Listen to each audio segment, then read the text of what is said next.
Api menghanguskan 8 rumah di kawasan permukiman padat di Kelurahan Nibung Putih, Kecamatan Muara Sabak Barat, Tanjung Jabung Timur, Jambi. Satu orang warga lansia dilaporkan tewas setelah terjebak di dalam rumah saat kebakaran terjadi.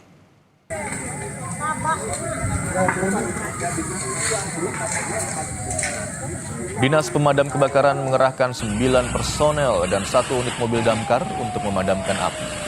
Banyaknya material yang mudah terbakar membuat api cepat merambat. Butuh waktu selama 4 jam bagi petugas untuk memadamkan api.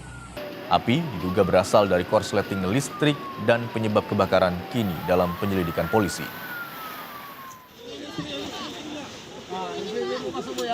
Dalam kejadian ini telah memakan 1 korban jiwa atas nama Bapak Ambo Babak, umur kurang lebih 65 tahun, yang terjebak di dalam sebuah bedeng tempat tinggalnya.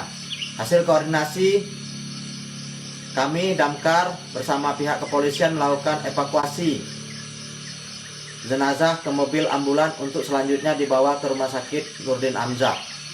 Adapun jumlah yang terbakar terdiri dari 2 rumah pribadi dan 6 pintu bedeng. Lama operasi pemadaman kurang lebih 4 jam. Kebakaran juga melanda lapak pakaian bekas di Pasar Laino, Kecamatan Batlai Woru, Muna, Sulawesi Tenggara. Kebakaran yang terjadi selepas waktu subuh itu memicu kepanikan pedagang dan warga sekitar.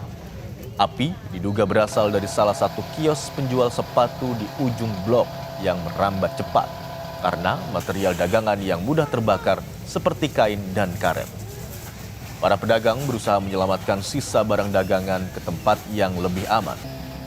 Dinas Pemadam Kebakaran Muna mengerahkan 3 unit mobil pemadam untuk mencegah api menjalar ke area lain. Sedikitnya 14 lapak pakaian bekas dilaporkan hangus terbakar. Polisi kini menyelidiki penyebab pasti kebakaran.